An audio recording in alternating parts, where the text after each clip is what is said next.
ये तो सुना ही होगा कि लालच बुरी बला होती है। एक लालची किसान की कहानी आओ जानते हैं इस कहानी को। लालच बुरी बला क्यों होती है? बने रहे हमारे चैनल सत्य और धार्मिक पर। नए हैं तो सब्सक्राइब कर लें, बेल आइकन को ऑल पर सिलेक्ट कर लें। इस कहानी को एक लाइक कर कमेंट करें। चलो कहानी को शुरू करते हैं। एक बार की बात है, एक छोटा लड़का था जिसका नाम श्यामू था। वह बहुत ही गरीब था लेकिन बहुत ही मेहनती और ईमानदार था। एक दिन श्यामू जंगल में जा रहा था, तब उसने एक बूढ़े आदमी को देखा। बूढ़ा आदमी बहुत थका हुआ और भूखा लग रहा था। श्यामू ने बूढ़े आदमी को अपने घर में ले जाकर खाना पीना दिया। खाना पीने के बाद बूढ़े आदमी ने श्यामू से कहा, मैं जादूगर हूँ और खुश मैं तुमसे बहुत खुश हूँ, इसीलिए मैं तुम्हें एक जादुई पक्षी देता हूँ। यह पक्षी तुम्हारी हर इच्छा पूरी करेगा। श्यामू को बहुत खुशी हुई। उसने बूढ़े आदमी को धन्यवाद दिया और वह आदमी अपना घर चला गया। श्यामू ने पक्षी से कहा, मुझे एक बड़ा सा घर चाहिए। पक्षी ने अपना सिर हिलाया और तुरंत ही श्यामू के घर के सामने एक बड़ा सा घर आ गया। श्यामू बहुत खुश हुआ। उसने पक्षी से और भी कई चीजें मांगी, जैसे कि अच्छे कपड़े, स्वादिष्ट खाना और बहुत सारा पैसा जेवर। पक्षी ने उसकी हर इच्छा पूरी की।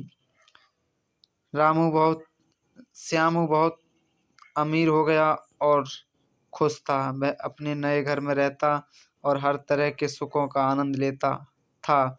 लेकिन कुछ दिनों के बाद श्यामू को पक्षी से बोरियत होने लगी। उसने पक्षी से कहा, मुझे अब कुछ नहीं चाहिए, मुझे इससे बड़ा और बेहतर घर चाहता हूँ।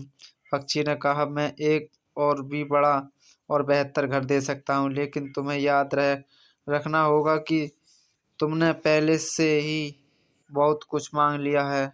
श्यामू ने कहा, मुझे परवाह नहीं, बस एक और बड़ा और बेहतर घर चाहता हूँ। पक्षी ने कहा, ठीक है। पक्षी ने सिर हिलाया और श्यामू के घर के सामने एक और भी बड़ा और बेहतर घर आ गया। श्यामू बहुत खुश हुआ। उसने पक्षी को धन्यवाद दिया और घर में चला गया। लेकिन कुछ दिनों बाद श्यामू फिर से बोरियत होने लगी। उसने पक्षी से कहा, मुझे अब कुछ नहीं चाहिए, मैं इससे बड़ा और बेहतर घर चाहता हूँ। पक्षी ने कहा, मैं तुम्हें एक और बड़ा भी और बेहतर भी घर दे सकता हूँ, लेकिन तुम्हें याद रखना होगा कि तुमने पहले ही बहुत कुछ मांग लिया है। श्यामू ने कहा, मुझे परवाह नहीं, मैं बस एक और बड़ा बेहतर घर चाहता हूँ। पक्षी ने कहा, ठीक है। पक्षी ने सिर हिलाया और श्यामू के घर के सामने एक और बड़ा और बेहतर घर आ गया। श्यामू बहुत खुश हुआ। उसने पक्षी को धन्यवाद दिया और घर के अंदर चला गया। लेकिन कुछ दिनों बाद श्यामू फिर से बोरियत होने लगी। उसने पक्षी से कहा, मुझे अब कुछ नहीं चाहिए, मैं इससे बड़ा और बेहतर घर चाहता हूँ। पक्षी ने कहा, श्यामू, अब तुम बहुत लालची हो रहे हो, तुमने पहले से ही बहुत कुछ मांग लिया है। लेकिन श्यामू ने नहीं सुना। वह बस एक और बड़ा और बेहतर घर चाहता था। पक्षी ने कहा, ठीक है, लेकिन तुम्हें चेतावनी देता हूँ, अगर तुमने एक बार और मुझे लालच किया तो मैं तुमसे दूर हो जाऊंगा और तुम्हें कभी वापस नहीं आऊंगा, तुम्हारे पास कभी वापस नहीं आऊंगा। श्यामू ने कहा, मुझे परवाह नहीं, बस मैं एक और बड़ा और बेहतर घर चाहता हूँ। पक्षी ने सर हिलाया और श्यामू के घर के सामने एक और बड़ा बेहतर घर आ गया। श्यामू बहुत खुश हुआ। उसने पक्षी को धन्यवाद दिया और घर में चला गया। लेकिन कुछ ही देर बाद श्यामू ने देखा कि पक्षी उड़ गया। श्यामू बहुत परेशान हो गया और बहुत अफसोस हुआ। हमने अपने जीवन में जो मिला है उसी में खुश रहना चाहिए दोस्तों।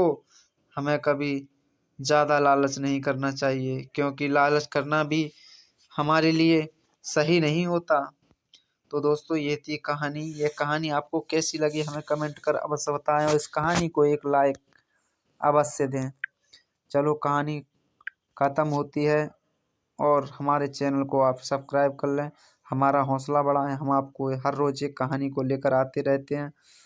आजकल कहानी को कोई पसंद नहीं कर रहा और ज़्यादातर